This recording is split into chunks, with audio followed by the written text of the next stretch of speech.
नमस्कार मंडळी, कशा आहात? सगळे मजेत आहात ना? तर नवीन दिवसाची नवीन सुरुवात. आज 2 प्रकारच्या भाज्या होणार आहेत आणि त्याची रेसिपी लवकरच सुरुवात करूया. तर चला रेसिपीजला सुरुवात करूया.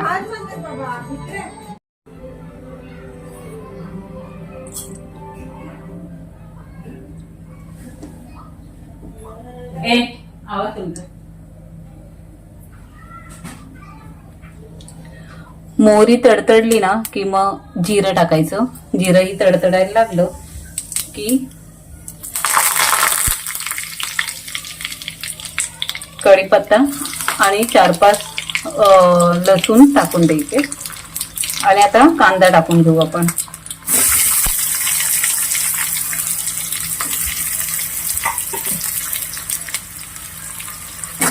कांदा लालसर होईपर्यंत भाजून घ्यायचा आहे.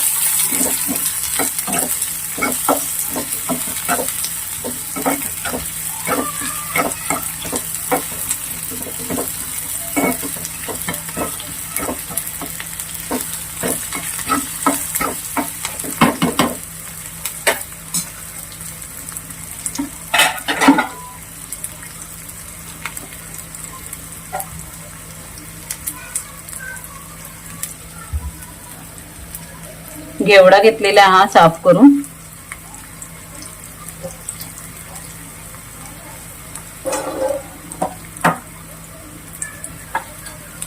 लाल तिखट मसाला,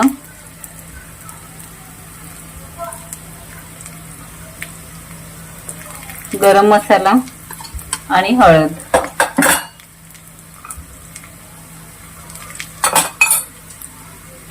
तेही एकजीव करून घ्यायचंय.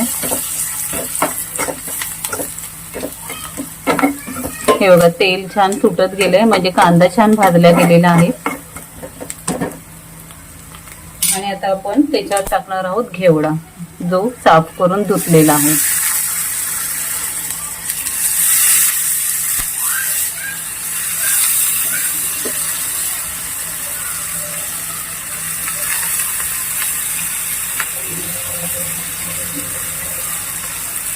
तुम्ही याच्यात वाढीसाठी ना बटाटाही टाकू शकता.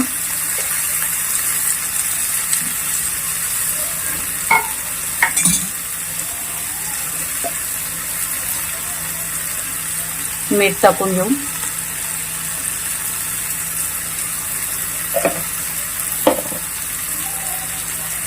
आणि आता भाजी एकत्र हलवून घेऊया.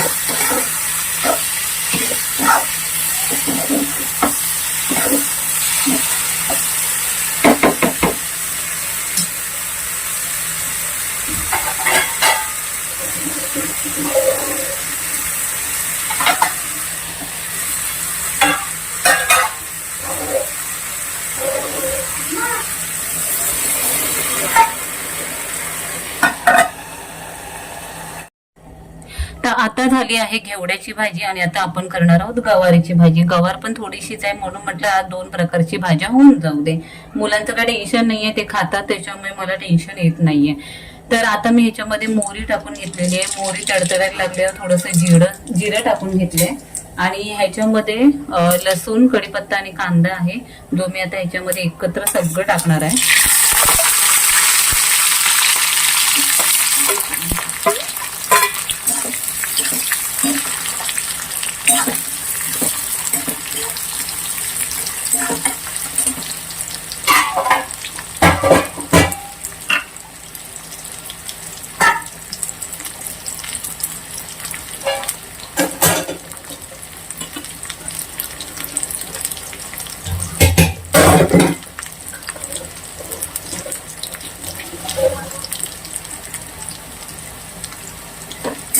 कांद्याने कलर बदलला की त्याच्यामध्ये आपण टाकणार आहोत 2 चमचे लाल तिखट मसाला, थोडासा गरम मसाला आणि थोडीशी हळद. परत ते एकजीव करून घेतले. आज ना कुठल्याच भाजीत मी काळा वाटप नाही वापरलेला आहे.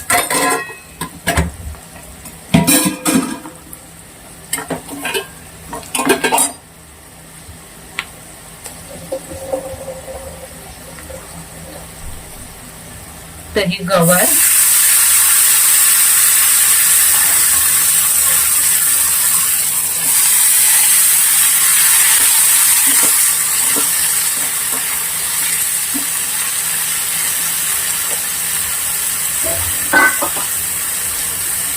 आणि थोडंसं चवीपुरतं मीठ.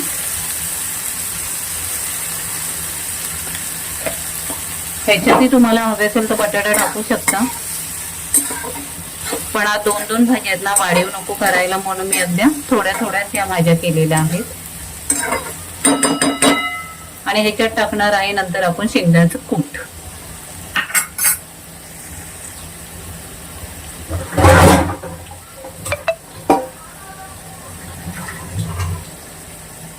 थोडंसं पाणी ऍड करूया आणि आता झाकण मारूया. 1-7 मिनिटांमध्ये ही भाजी होणार.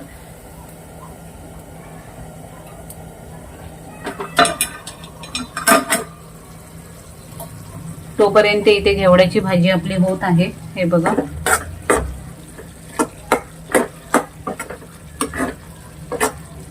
ह्याच्यामध्ये पण आपण आज टाकणार आहोत शेंगदाण्याचं कूट. थोडंसं शिजून होऊ दे आणि मग नंतर शेंगदाण्याचं कूट टाकायचं. तर चला, दोन्ही भाज्या इथे शिजतायत, बोलूया नंतर.